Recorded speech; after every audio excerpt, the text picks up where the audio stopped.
मुझे अपमान कर रहे हो।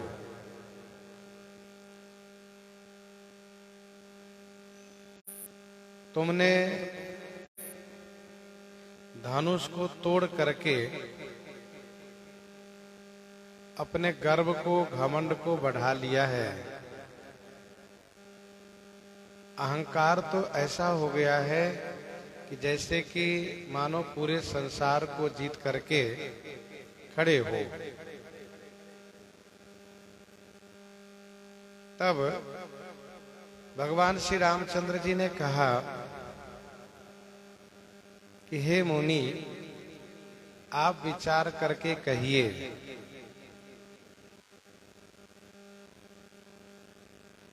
आप जो इस प्रकार से मेरे ऊपर जो आरोप लगा रहे हैं, इस पर आप विचार पूर्वक कहिए। वैसे भी मेरी चूक छोटी सी है और आपकी रीस बहुत बड़ी है। मेरी छोटी सी चूक है क्या? तो यही कि मैंने धनुष को छू दिया। वह पुराना धनुष था, छूते ही टूट गया। इसमें मैंने कौन सा बड़ा काम कर दिया जो मुझे अभिमान होगा? मैं के ही हेतु करऊं अभिमाना, मैं किस कारण से अभिमान करूंगा?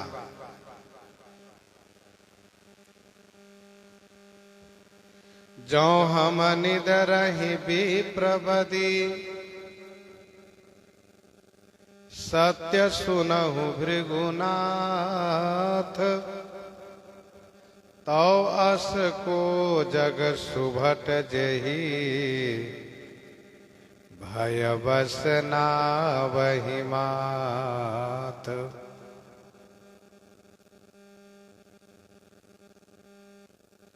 हे भृगुनाथ, सत्य सुनहु।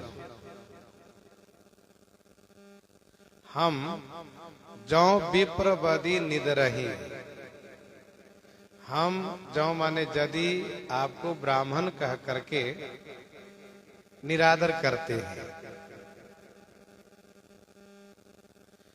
तो जग को अस सुभट जेहि, भयवश माथ नावहि।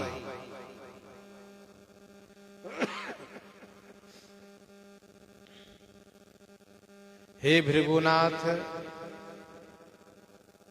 आप सत्य सुनिए।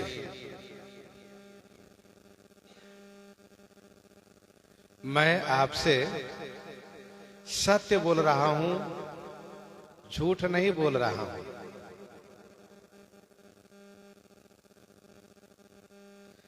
मैं ब्राह्मण और मुनि कह करके आपको सम्मान कर रहा हूं।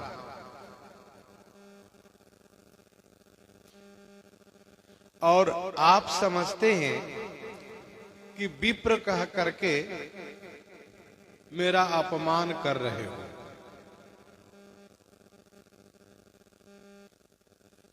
श्री परशुराम जी ने ये कहा है कि मोर प्रभाव विदित नहीं तोरे, बोले से निदरी विप्र के भोरे। श्री राम जी कहते हैं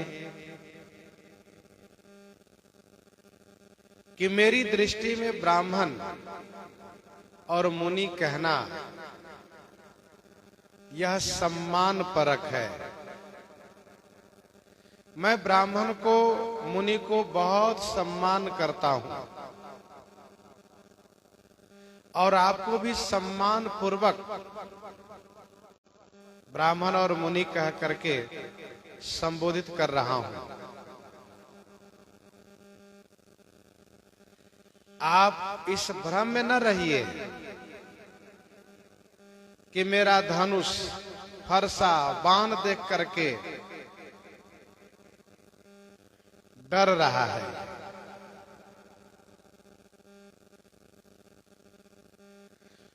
मैं अस्त्र शस्त्र से नहीं डरता हूं। संसार में कौन ऐसा सुभट है, जग से ब्रह्मांड का अर्थ होगा पूरे ब्रह्मांड में कौन ऐसा सुभट है जिसके भय से मैं माथा नवाऊं, मैं सिर झुकाऊं। ऐसा नहीं हो सकता। तो हे भृगुनाथ, मैं सत्य कहता हूं। ब्रह्मण्य सत्य संधश्च रामम दाशरथिर यथा। मैं सत्य कह रहा हूं।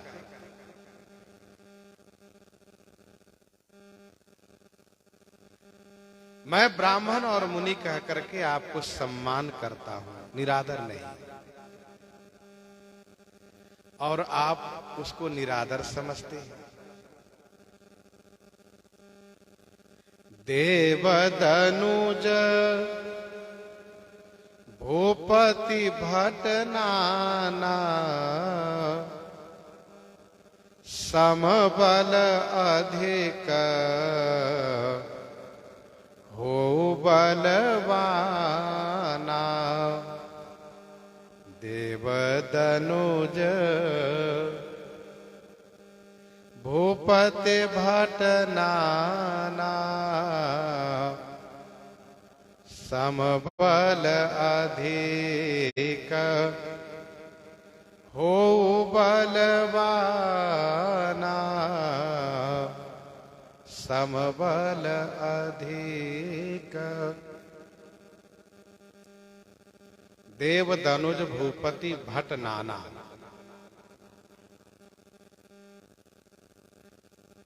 देवता स्वर्ग के रहने वाले, दनुज पाताल के रहने वाले, और भूपति नाना भट भूलोक के रहने वाले हैं। अर्थात त्रैलोकवासी। समबल अधिक हो बलवाना। समबल माने बराबर बल वाले हो, अथवा अधिक बलवाना हो, अधिक बलवान हो। देवदनुज भूपति भट नाना।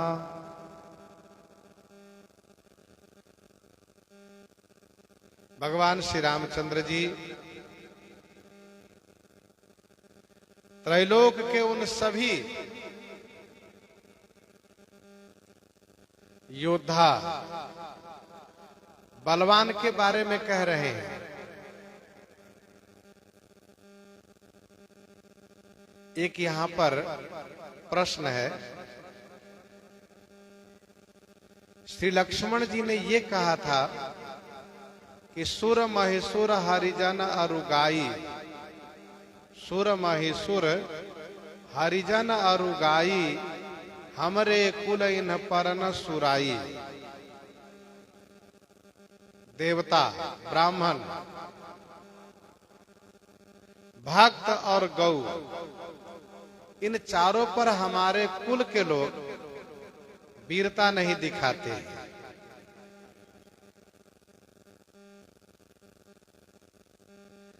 और यहां पर श्री राम जी कह रहे हैं कि देव दनुज, देवता का नाम पहले दे रहे हैं।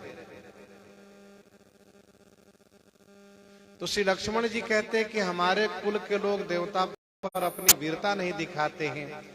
और श्री राम जी कहते हैं कि यदि वे युद्ध करना चाहें तो हम उनसे सुखपूर्वक युद्ध करते हैं। ये प्रश्न है।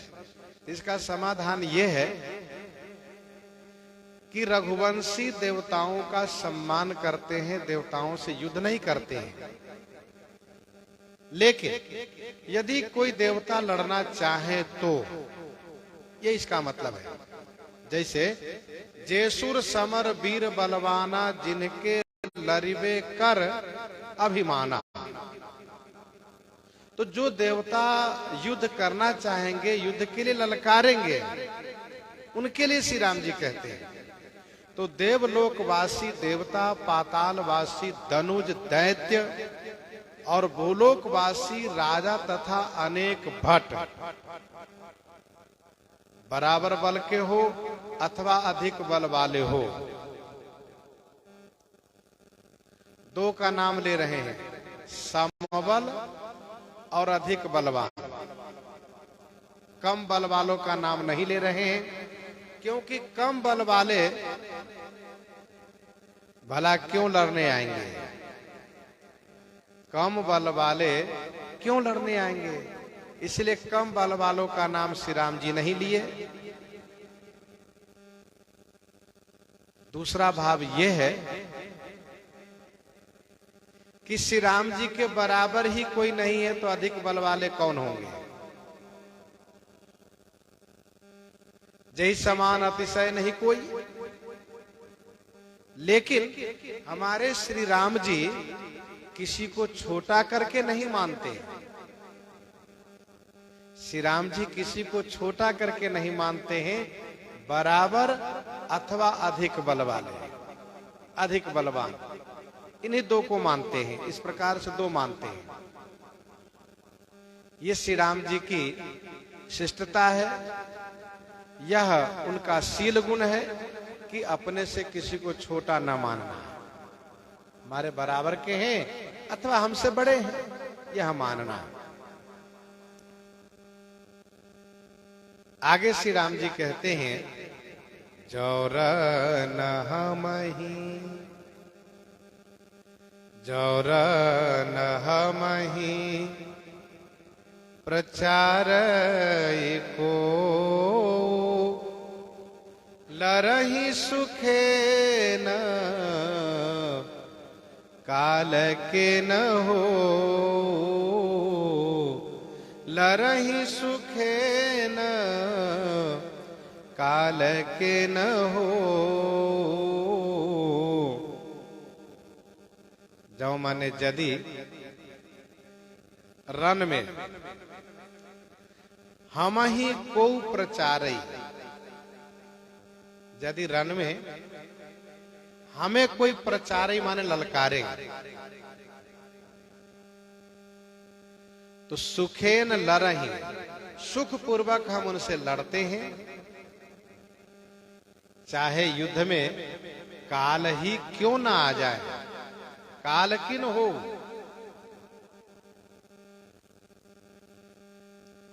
श्री राम जी कहते हैं कि मुझे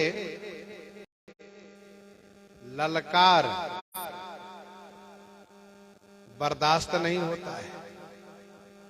हमें कोई युद्ध के लिए ललकारे, हम उनसे सुख पूर्वक लड़ते हैं। ध्यान दीजिएगा, श्री परशुराम जी ने ललकारा है,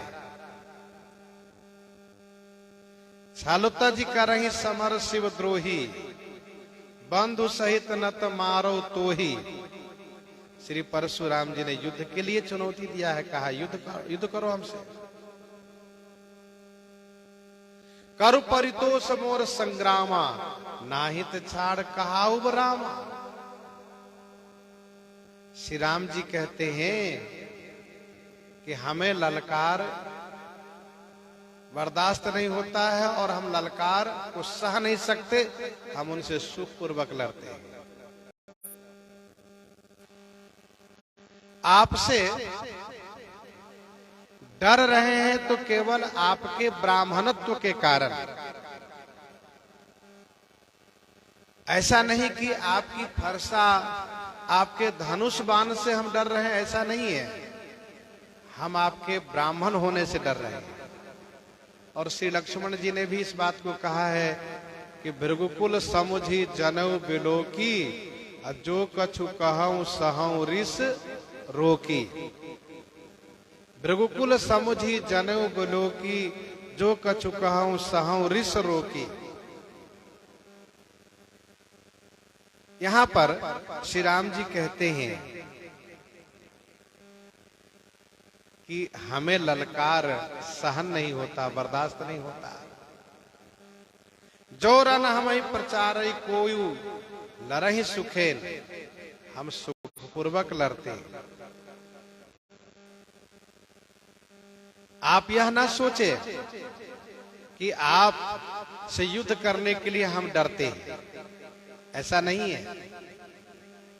डरते हैं तो केवल आपको ब्राह्मण होने से।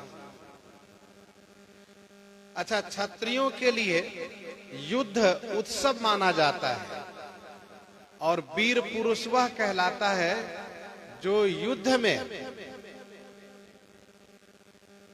जब युद्ध के डंका बजता है, मारू राग में वह आवाज सुनाई पड़ती है, तो उसके शरीर में रोंगटे खड़े हो जाते हो और एकदम से उत्साह भर जाता हो, उसको वीर कहा जाता है।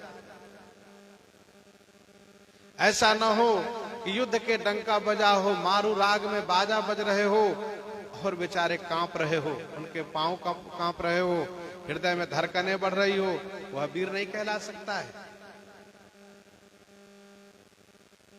दोहावली 42 में गोस्वामी जी ने लिखा कि राम ही सुमिरत रण भीरत, राम ही सुमिरत रण भीरत, देत परत गुरु पाए।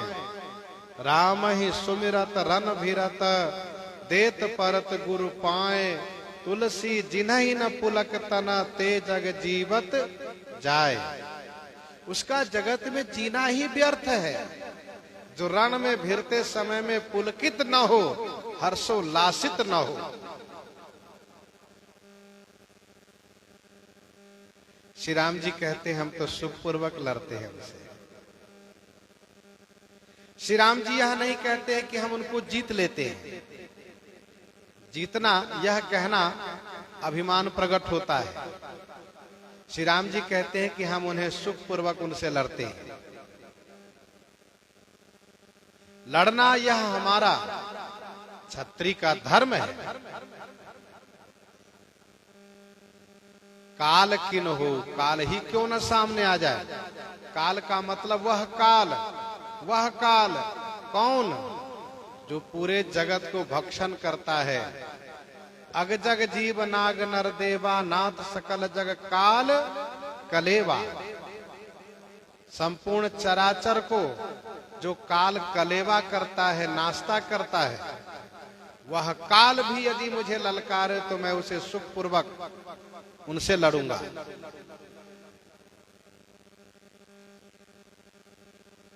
सकल सुरासुर जुरहि जुझारा, सकल सुरासुर जुरहि जुझारा, राम ही समरन जीत निहारा। श्री लक्ष्मण जी कहते हैं रावण काल कोटि कहां जीत सकहि संग्राम। यह नल नील कहते हैं। सियाराम वह जो रावण के द्वारा भेजे गए सुख थे, वे सुख कह रहे हैं कि रावण काल कोटि कहां जीत सकहि संग्राम। लेकिन श्री राम जी यह नहीं कहते कि हम संग्राम में जीत लेंगे, बल्कि कहते हैं कि हम उससे सुखपूर्वक युद्ध में लड़ेंगे। ध्यान दीजिएगा, जो वीर पुरुष होते हैं वे युद्ध से इसलिए प्रसन्न होते हैं क्योंकि उनको पता है कि यदि युद्ध में हम वीर गति प्राप्त किए तो हमें स्वर्ग की प्राप्ति होगी, और यदि हम युद्ध में विजयी हुए इस भूलोक का सुख हमें प्राप्त होगा। और यही बात गीता जी के दूसरे अध्याय के 37वां श्लोक में भगवान श्री कृष्ण चंद्र जी अपने प्रिय सखा अर्जुन को समझाते हुए कहते हैं, हतो वा प्राप्स्यसि स्वर्गम, हतो वा प्राप्स्यसि स्वर्गम, जित्वा वा भोक्ष्यसे महि। तो श्री राम जी कहते हैं कि हम तो सुखपूर्वक लड़ते हैं उनसे। और क्षत्रिय तनु धरि समर सकाना, कुल कलंक तेहि पावर आना, क्षत्रिय तनु धरि समर सकाना, कुल कलंक तेहि पावर आना। क्षत्रिय तनुधरि समर सकाना, क्षत्रिय शरीर धारण करके जो समर से सकाना माने डर गया, क्षत्रिय शरीर धारण करके जो समर माने युद्ध से, सकाना माने डर गया, तो वह क्षत्रिय कुल में कलंक रूप है। वह क्षत्रिय कुल में कलंक रूप है। कुल कलंक तेहि पावर आना, तेहि माने उस पावर माने नीच ने कुल में कलंक ला दिया है। कुल कलंक तेहि पावर आना, तेहि पावर कुल कलंक आना, उस पावर उस नीच ने कुल में कलंक लगा दिया, वह कुल में कलंक रूप है। क्षत्रिय तनुधरि समर सकाना,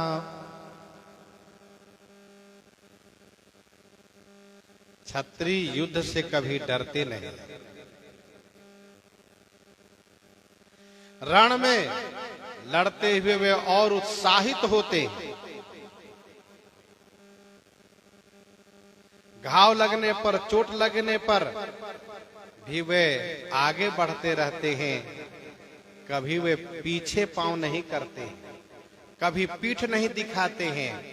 और जो युद्ध से डर गया, उस नीच ने कुल में कलंक लगा दिया।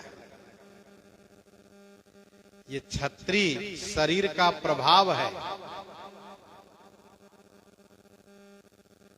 कहूं सुभाव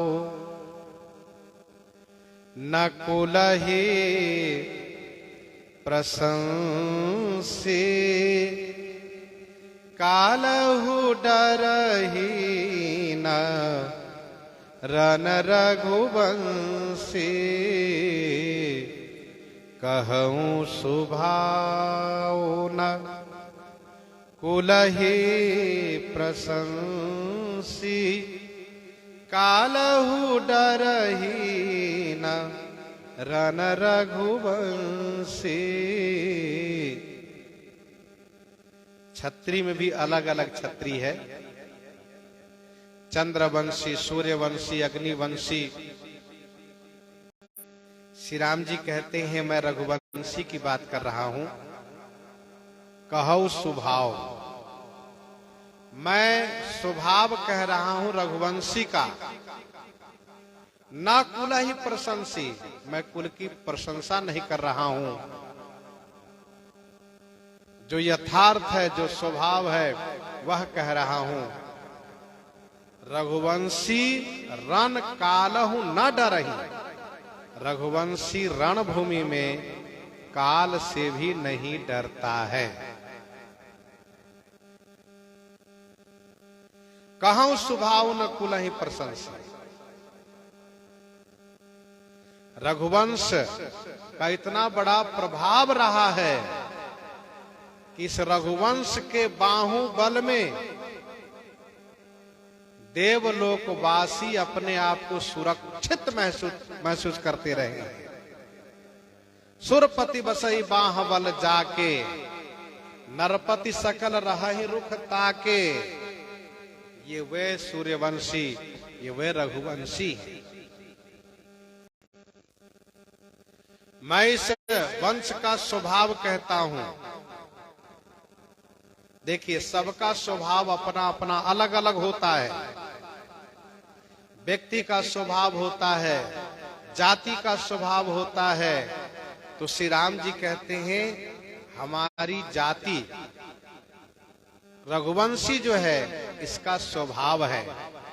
जैसे रघुवंशिन कर सहज स्वभाव, मन कुपंथ पग धरई न काऊ। वैसे यहाँ पर कहते हैं कि कहूं सुभाव न कुलही प्रशंसी, कालहु डरही न रन रघुवंशी। रण में रघुवंशी कभी काल से भी नहीं डरता है। काल भी यदि सामने आ जाए तो उससे वह सहर्ष उत्साह और उमंग के साथ मुकाबला करता है। श्री राम जी कहते ये तो हमारे वंश का, ये हमारी जो क्षत्रिय जाति है, हमारा जो वंश है रघुवंश, उसके बारे में मैंने कहा। आप जरा अपने बारे में सुन लीजिए। विप्रवंश कई असि प्रभुताई, अभय होई जो तुम्हि डेराई। विप्रवंश कई असि प्रभुताई, अभय होई जो तुम्हि डेराई। विप्रवंश कई असि प्रभुताई। विप्रवंश अर्थात ब्राह्मण वंश की ऐसी प्रभुता है कि जो तुम्हि डेराई। शूल विशाला काल दंड हरी, चक्र कराला जो इनकर मारा नहीं मरई। विप्रद्रोह पावक सो जरई, जो इनकर मारा नहीं मरई। विप्रद्रोह पावक सो जरई। अर्थात इन अमोघ अस्त्र शस्त्र से जो अबध्य है वह भी ब्राह्मण द्रोह से नष्ट हो जाता है। तो अभय होई जो तुम्हि डेराई। जो अभय होता है वह भी आपसे डरता है।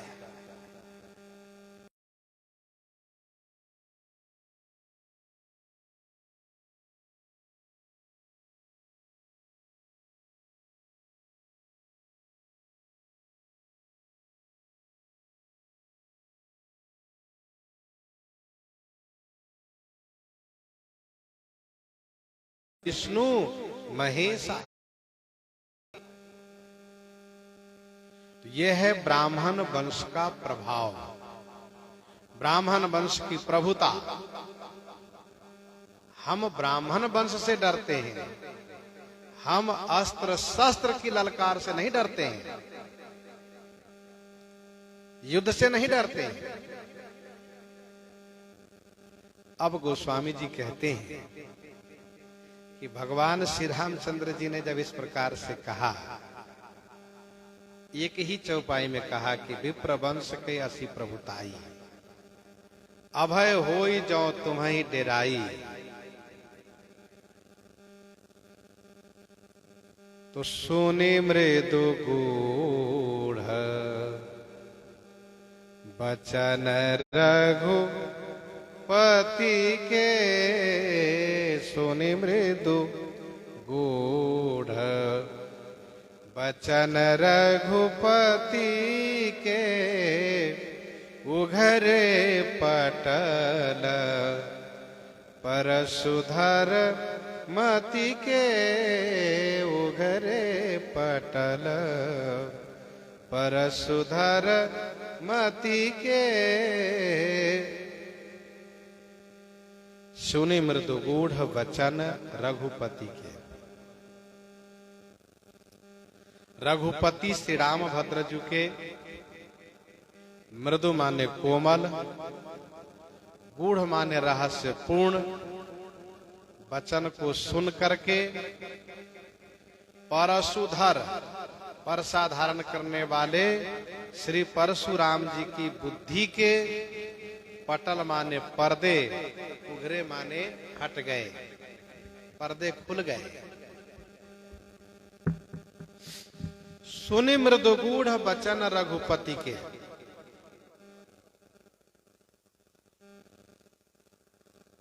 श्री राम जी का वचन कोमल है और गूढ़ माने रहस्य युक्त है।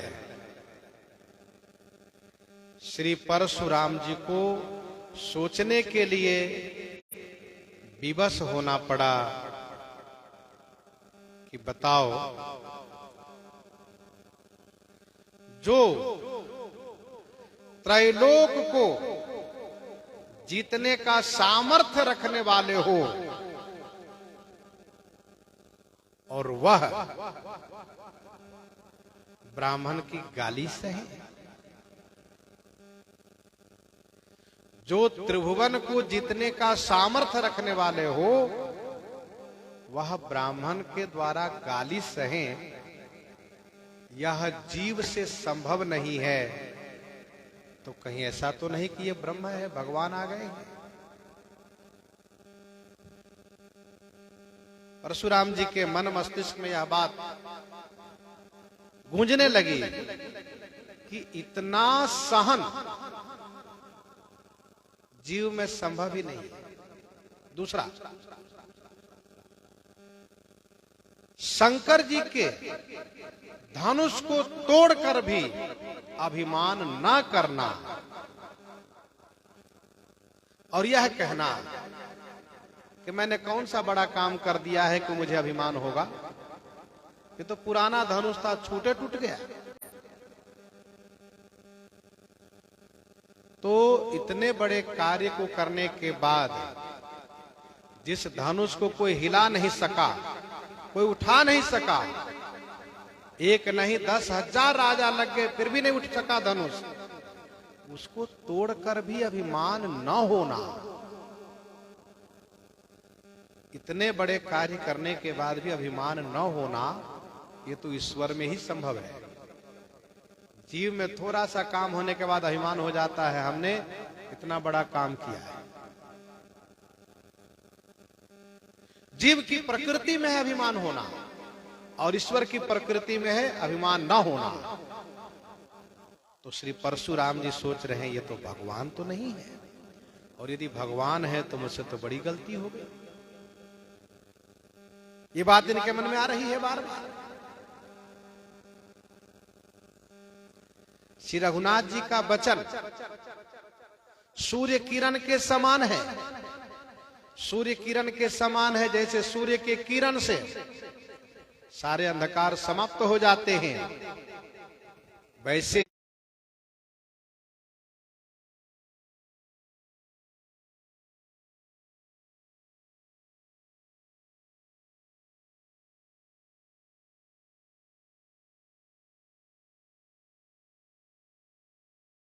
समाप्त हो गए। उघरे पटल परशुधर मति के,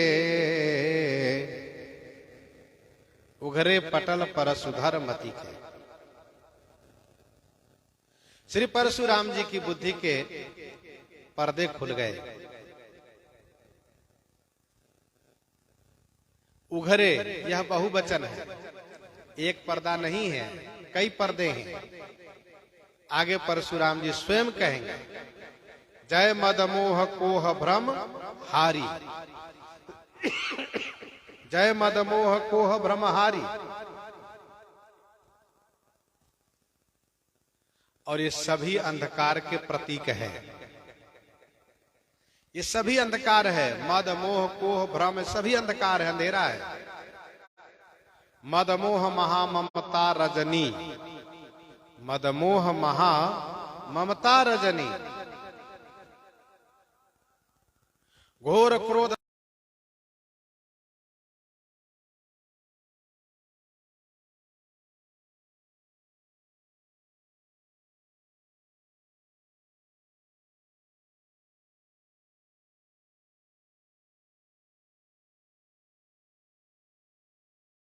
श्री राम जी का वचन मृदु है, मृदु। हम ही तुम ही सरवरी कसिना था, हम ही तुम ही सरवरी कसिना था, कहूँ न कहा चरण कह माथा। यहां से लेकर के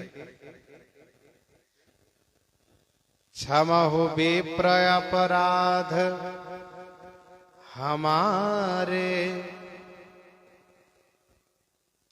क्षमहु विप्र अपराध हमारे। श्री राम जी अपने शब्दों में, वचनों में कठोरता नहीं आने दी है, कोमलता ही बनाए रखे। ये बड़ी बात है। अब आप जरा सोचिए, कोई व्यक्ति सामने इतना नाराज हो, बहुत गुस्सा कर रहा हो, और आपको गुस्सा ही ना आवे।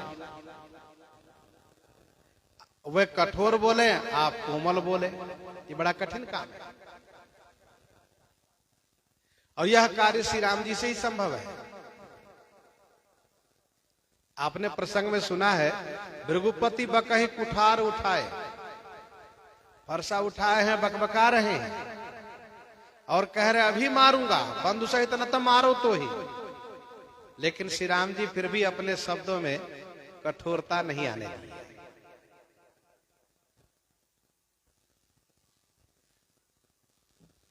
ये कोमलता बने रहने दी है। हम ही तुम्हारी सरवरी कसिना था, कहूं न कहा चरण कहमा था, राम मात्र लघु नाम हमारा, परस्वहित बड़ नाम तुम्हारा, देव ये गुण धनुष हमारे, नवगुण नवगुण तुम्हें, नवगुण परम पुनीत तुम्हारे, सब प्रकार हम तुम सन हारे, क्षमहु विप्र अपराध हमारे।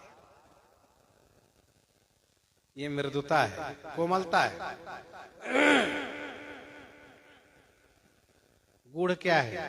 कहा गुड़ ये है कि जो हम निद्रहि विप्रबदी, जो हम निद्रहि विप्रबदी, सत्य सुनहु भृगुनाथ, तवस को जग सुभट जेहि, भयवश नावहि माथ। से लेकर के विप्र वंश कई असी प्रभुताई, विप्र वंश कई असी प्रभुताई, और अभय होई जो तुम्हें डेराई। अभय होई जो तुम्हें डेराई। यहां तक ये गूढ़ वचन है।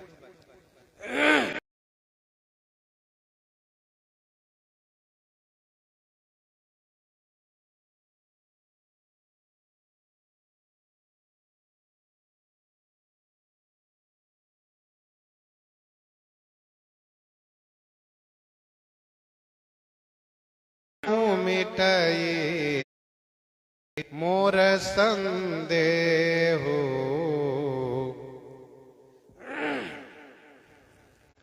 राम रमापति कर धनु लेहु, खैचहु मिटई मोर संदेह। हे राम, रमापति कर धनु लेहु। हे राम जी, आप रमापति श्री लक्ष्मीपति भगवान विष्णु जी के हाथ का धनुष आप लीजिए और इस धनुष को खींचिए, चढ़ाइए। इससे क्या होगा? तो कहा इससे मेरा संदेह मिट जाएगा। खींचो मिटाई मोर संदेह। श्री शंकर जी के धनुष को तोड़ दिए श्री राम जी। इससे श्री परशुराम जी का संदेह समाप्त नहीं हुआ है। इसका मतलब यह है कि श्री विष्णु जी के धनुष से श्री शंकर जी का धनुष कमजोर था। श्री विष्णु जी का धनुष श्रेष्ठ है, मजबूत है। इसलिए श्री परशुराम जी कहते हैं कि भले ही आपने श्री शंकर जी के धनुष को तोड़ दिया है, लेकिन आप विष्णु जी के धनुष को लीजिए और इसको खींचिए, इस पर जोड़ी चढ़ाकर खींचिए, तो मेरा संदेह समाप्त हो जाएगा। खैचहु मिटे मोर संदेह।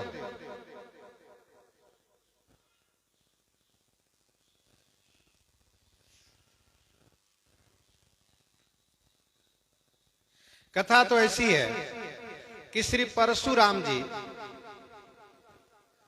श्री शंकर जी से धनुष सीख रहे थे। धनुष सीख रहे थे तो जो भी धनुष इनके हाथ में आता था उसको जब खींचते थे धनुष टूट जाता था।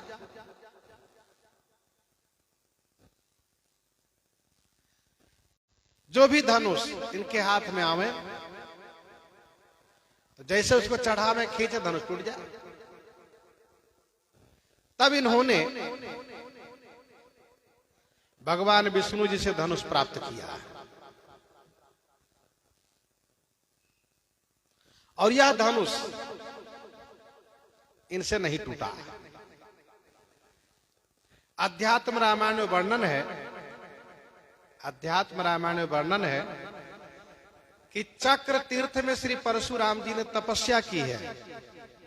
चक्र तीर्थ में श्री परशुराम जी ने तपस्या की है तो भगवान विष्णु प्रसन्न होकर के इनको दर्शन दिए और दर्शन देने के साथ साथ अपना धनुष दिए, अपना तेज दिए और कहा कि लीजिए धनुष, इससे उन क्षत्रियों को मारिए जो ब्राह्मण द्रोही हैं और फिर जब श्री रामावतार होगा तब यह धनुष और वह तेज जो मैं आपको दिया हूं तेज ले लिया जाएगा। यह कहा तो रमापति भगवान श्री विष्णु जी यह धनुष दिए थे श्री परशुराम जी को और उन्होंने कहा था श्री रामावतार होने पर धनुष आपसे ले लिया जाएगा। आपको छोड़ करके जो कोई इस धनुष को चढ़ा दे तो समझ लीजिएगा कि श्री रामावतार हो चुका है और फिर धनुष के साथ साथ आपका तेज भी उसी दिन ले लिया जाएगा। यह अध्यात्म रामायण वर्णन है।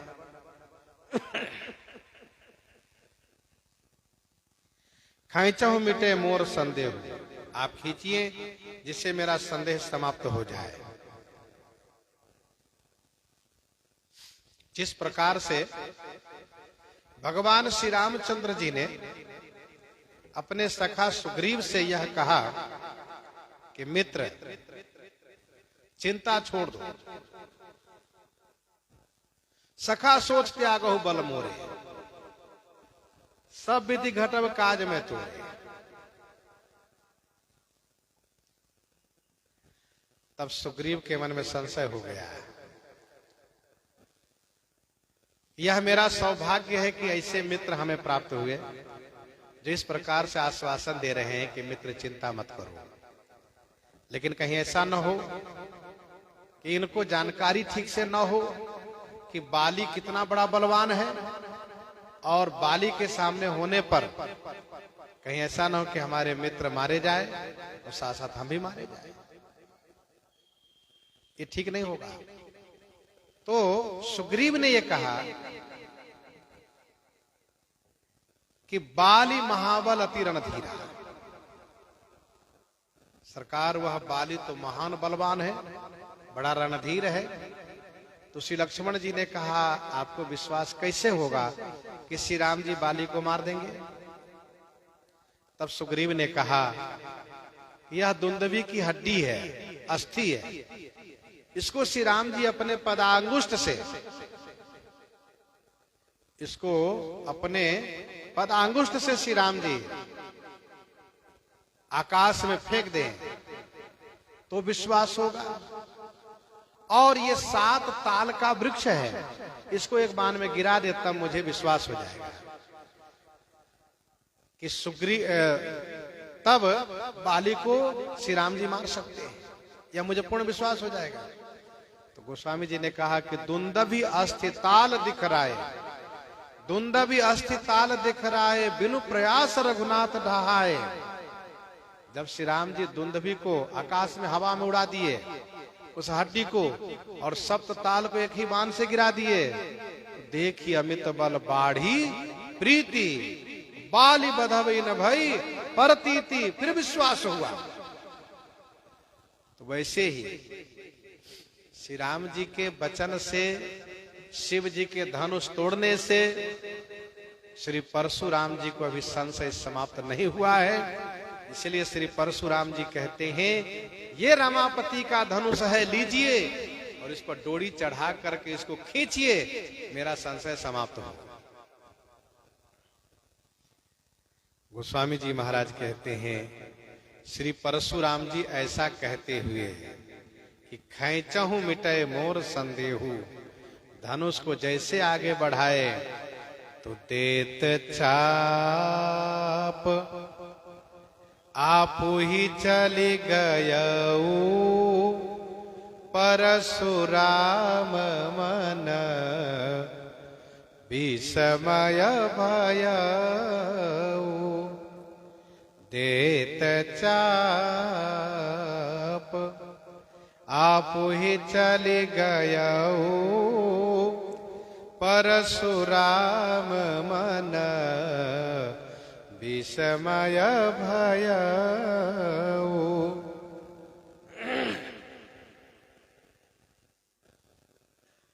जैसे लोहे को चुम्बक के सामने कीजिए, जैसे लोहे को चुम्बक के सामने कीजिए तो चुम्बक खींच लेता है,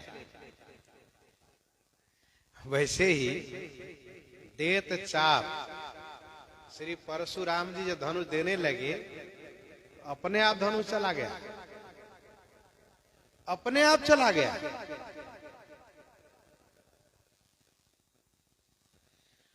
परशुराम मन विस्मय भयऊ, श्री परशुराम जी के मन में विस्मय माने आश्चर्य हो गया, और विस्मय का अर्थ भय भी होता है, भय भी हो गया। आश्चर्य हुआ, भय हुआ, ये क्या हो रहा है? देत चाप आप ही चली गई, मैंने हाथ में लिया देने के लिए और उन्होंने हाथ बढ़ाया कि अपने आप धनुष चला गया, देना नहीं पड़ा, अपने आप चला गया। दूसरा अर्थ इसका यह है कि देत चाप आपू ही यानी अपने आप जो तेज है, जो अपने आप में तेज है, वैष्णव विष्णु जी का दिया हुआ तेज है, भगवान विष्णु जी का दिया हुआ तेज, अर्थात भगवान विष्णु का श्री परशुराम जी आवेशा अवतार है, आवेशा अवतार है।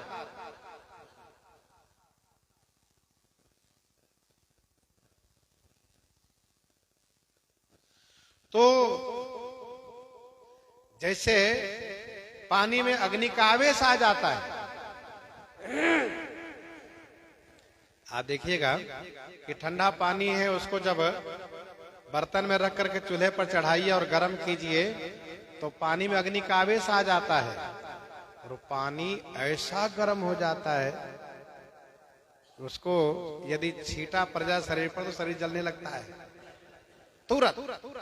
तो उसको आवेश कहते हैं। आवेश भगवान विष्णु जी का श्री परशुराम जी आवेशा अवतार है। और आपने सुना भी अभी अध्यात्म रामायण के अनुसार चक्र तीर्थ में जब इन्होंने तपस्या की थी तो भगवान विष्णु ने अपना तेज दिया था और कहा था जब काम पूरा हो जाएगा तो मैं तेज ले लूंगा। तो देत चाप आपू ही चली गए, आपू ही अर्थात अपने आप जो वैष्णव तेज है वो चला गया। इसका प्रमाण है नरसिंह पुराण।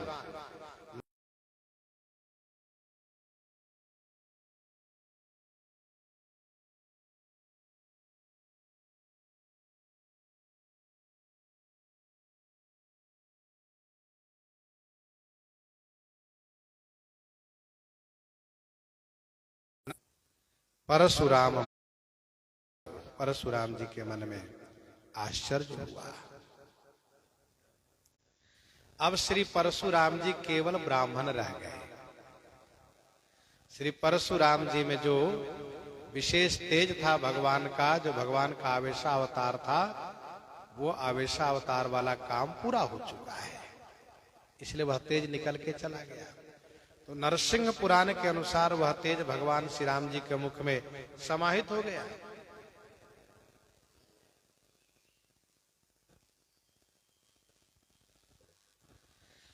श्री परशुराम जी ने श्री राम जी से कहा, श्रीमद् वाल्मीकि रामायण में ध्यान दीजिएगा, श्रीमद् वाल्मीकि रामायण में श्री परशुराम जी ने श्री राम जी से कहा कि दो धनुष बड़े उत्तम थे और इस धनुष का निर्माण विश्वकर्मा जी किए थे। दो धनुष बड़े उत्तम थे जिसका निर्माण श्री विश्वकर्मा जी किए थे। उनमें से एक धनुष देवताओं ने भगवान शिव को दिया, एक धनुष देवताओं ने भगवान शिव को दिया असुरों को संहार करने के लिए। भगवान शिव ने त्रिपुरासुर को मारा और उसी धनुष को हे राम आपने तोड़ा है। उसी धनुष को, उन्हीं श्री शंकर धनुष पिनाक को आपने तोड़ा है। और ये दूसरा धनुष, इसे देवताओं ने भगवान विष्णु को दिया था। इस धनुष को देवताओं ने भगवान विष्णु को दिया था शत्रु को संहार करने के लिए। भगवान विष्णु जी ने यह धनुष, भगवान विष्णु जी ने यह धनुष श्री भृगुवंशी हमारे दादा बाबा ऋचिक जी को दिए धरोहर के रूप में रखने के लिए। और ऋचिक जी से हमारे पिताजी प्राप्त किए श्री जामदग्नि जी, और पिताजी से मुझे प्राप्त हुआ है। ये वही धनुष है। दूसरा धनुष, जिस धनुष को देवताओं ने भगवान विष्णु को दिया असुरों को संहार करने के लिए, भगवान विष्णु ने वही धनुष हमारे दादा बाबा श्री ऋचिक जी को दिए धरोहर के रूप में, और उनसे हमारे पिताजी प्राप्त किए श्री जामदग्नि जी, और पिताजी से मैंने प्राप्त किया है।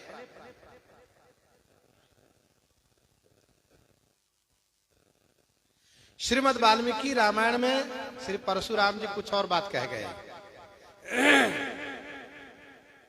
राम, इस धनुष को लीजिए, इस पर डोरी चढ़ाइए, बाण चढ़ाइए। यदि आप इस कार्य में समर्थ हो गए तब तो ठीक है, नहीं तो मैं आपसे युद्ध करूंगा, ऐसा उन्होंने कहा। लेकिन यहां हुआ क्या?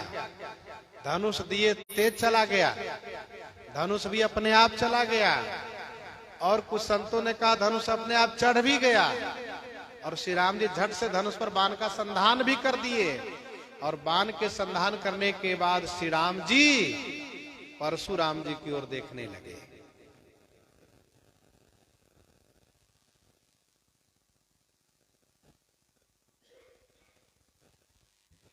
श्रीमद् वाल्मीकि रामायण वर्णन है। भगवान श्री राम जी कहते, हे भार्गव,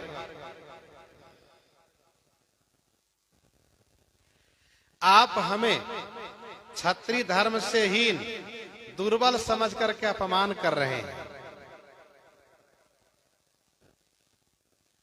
अब आप मेरे तेज और पराक्रम को देखिए। ऐसा कह करके श्री राम जी जैसे धनुष लिए, बड़ी शीघ्रता से लिए, और धनुष पर डोरी चढ़ा करके बाण का संधान करके और श्री परशुराम जी से कहने लगे। ये श्रीमद् वाल्मीकि रामायण है। गोस्वामी जी मानस जी बड़े सुंदर तरीके से सूत्र रूप में संकेत कर रहे हैं। देत चाप आपू ही चली गयो। जब परशुराम जी को संशय हुआ कि ये भगवान तो नहीं, तो उन्होंने कहा कि आप ये धनुष रमापति जी का है, लीजिए, इस पर डोरी चढ़ाइए, जिससे मेरा संशय समाप्त हो और श्री परशुराम जी ने जैसे धनुष दिया वैसे श्री राम जी लिए और तुरंत धनुष चला गया, इनका तेज भी चला गया। और फिर श्री राम जी धनुष पर डोरी चढ़ा करके बाण का संधान कर दिए और इसके बाद श्री राम जी परशुराम जी की ओर देखने लगे। श्री राम जी ने कहा, हे भार्गव, हे श्री परशुराम जी, मेरे धनुष पर जब बाण चढ़ जाता है तो वह फिर बिना काम किए उतरता नहीं है। यह मेरे बाण का स्वाभिमान है कि जब धनुष पर आता है तो वह काम करके ही वापस तरकस में जाता है, बिना काम किए वह वापस नहीं आता है।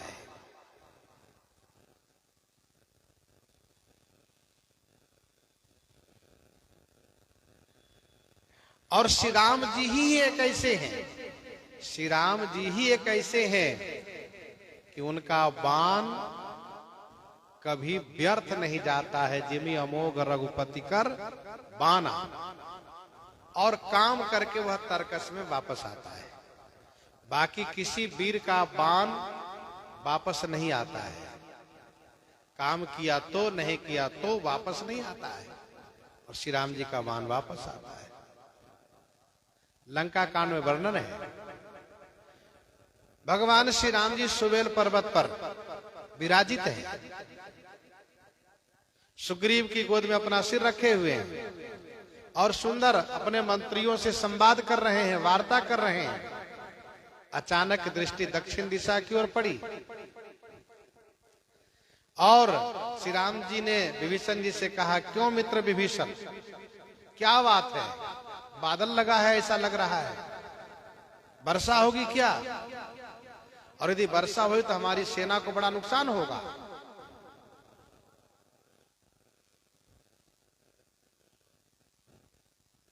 और लग रहा है कि वो जो बादल उसमें से आवाज भी आ रही है।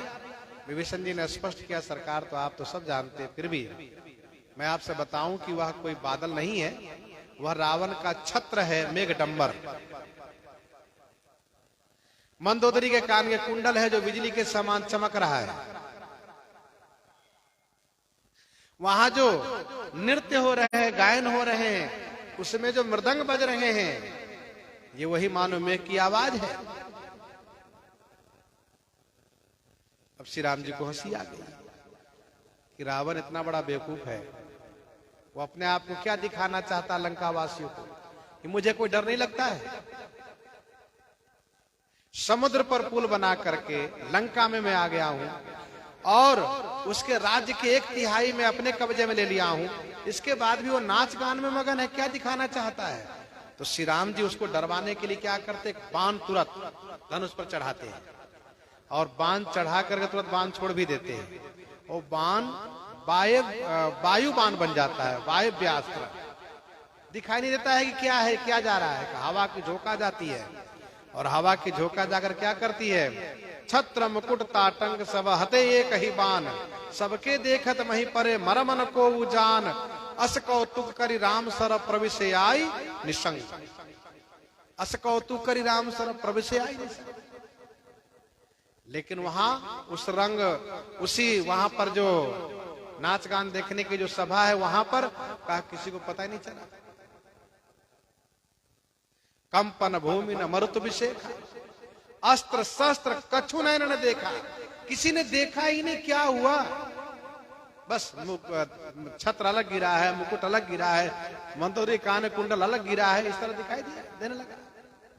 यह है श्री राम जी के बाण की विशेषता, काम करके वापस आता है।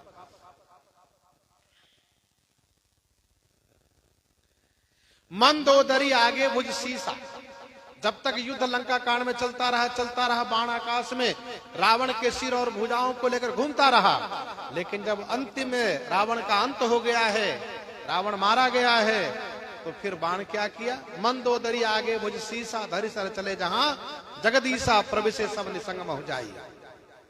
और श्री राम जी के तरकस में बाण आकर के बैठ गया, निवास ले लिया। तो श्री राम जी का बाण दिव्य है, श्री राम जी का बाण वापस आता है। काम करके आता है, व्यर्थ नहीं जाता है। अब भगवान श्री राम जी ने परशुराम जी की ओर देखा, परशुराम जी तो डर गए। कोई भी धनुष बाण चलाने वाला धनुष पर बाण चढ़ा करके आपकी ओर कर दे, और वर्तमान समय अनुसार कोई राइफल का मुंह आपकी ओर कर दे, और फिर उसकी घोड़ी पर अपना उंगली भी रख दे और फिर देखने लगे, फिर क्या हालत होगी वही बताएंगे। परशुराम जी एकदम से डर गए, विस्मय भय। श्री राम जी ने कहा श्री परशुराम जी से, परशुराम जी आप ब्राह्मण हैं, इसलिए आपको मारूंगा नहीं। आप ब्राह्मण हैं, पहली बात। दूसरी बात ये कि मेरे गुरुजी श्री विश्वामित्र जी महाराज के रिश्ते में हैं आप ब्राह्मण हैं इसलिए पूजनीय हैं, आप हमारे गुरुजी के रिश्ते में हैं, भांजे हो उनके, इसलिए आपको मारूंगा नहीं, आप पर बाण नहीं चलाऊंगा, लेकिन आपको कुछ देना पड़ेगा। आपके पास दो चीजें हैं, एक तो आपके पास मन की जैसी गति है, जहां चाहो फर्र से जाके पहुंच जाते हो, ये आपके पास मन की गति है। मन की गति मतलब आप भी समझ सकते हैं, हम भी समझ सकते हैं। जैसे यहां बैठे हैं और तुरंत ध्यान किए काशी विश्वनाथ, पहुंच गए विश्वनाथ जी के मंदिर में, ये मन की गति है। शरीर यहां भले पड़ा है, मन से वहां पहुंच गए। मन की गति बहुत तेज है, पलक झपकेगा नहीं कि मन बहुत दूर तक घूम के आ जाएगा वापस, ये मन की गति है।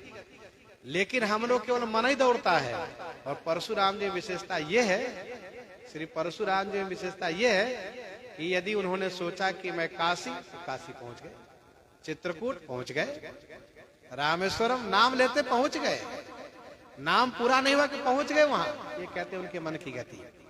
तो श्री परशुराम जी मन की गति है। श्री राम जी ने कहा कि आपके पास मन की समान गति है, आप उसी गति से दौड़ा करते हैं। अब जरा सोचिए, यदि वो गति न होती तो पूरे भूमंडल में संपूर्ण क्षत्रियों को कैसे मार पाते। भुज बल भूमि भूप बिनु किन्ही, विपुल बार महिदेव न दीन्ही। तो कहा ये मन की गति है। और दूसरी बात ये, दूसरी चीज ये है कि आपने तप करके स्वर्ग में पुण्य लोक अर्जित किया है।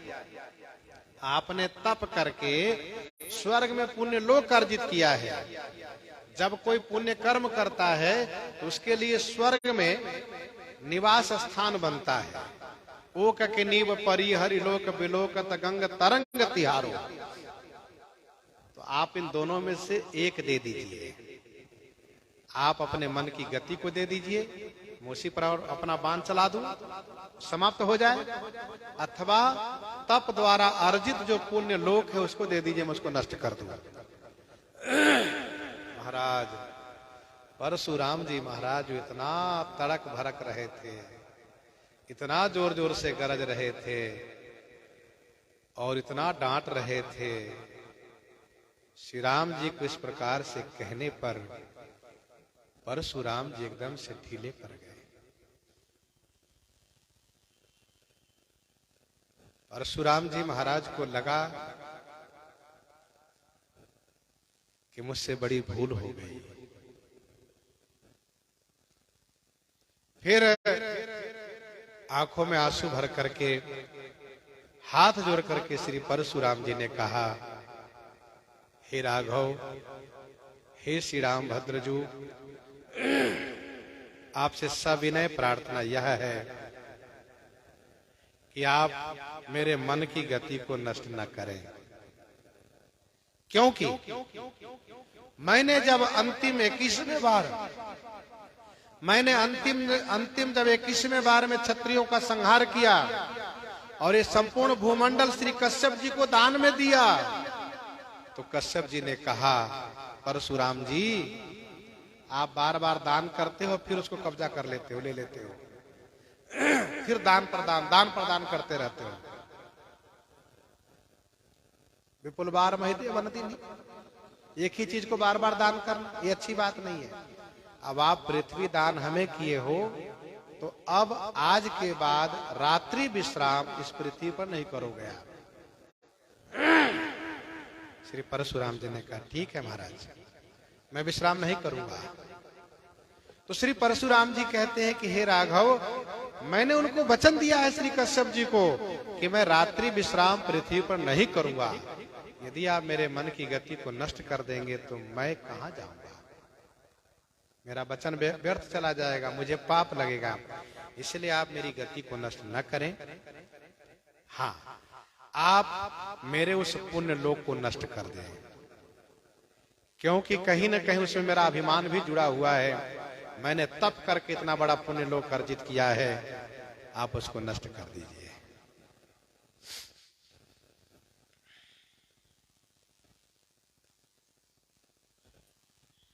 श्री परशुराम जी ने जब कहा है, तब श्री राम जी ने तुरंत बाण को पुण्य लोक की ओर घुमाया और श्री राम जी ने चला दिया बाण। बाण ने जाकर के उनके पुण्य लोकों को नष्ट किया, फिर बाण वापस आ गया।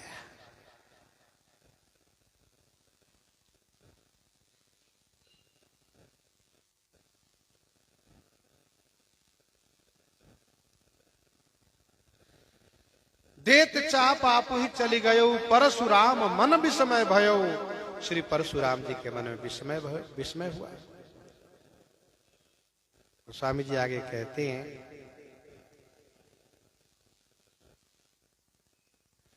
जाना राम प्रभाव तब,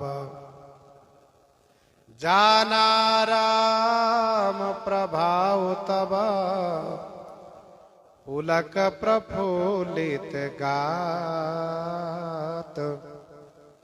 जोरी पानी बोले बचन, हृदय न प्रेम अमात।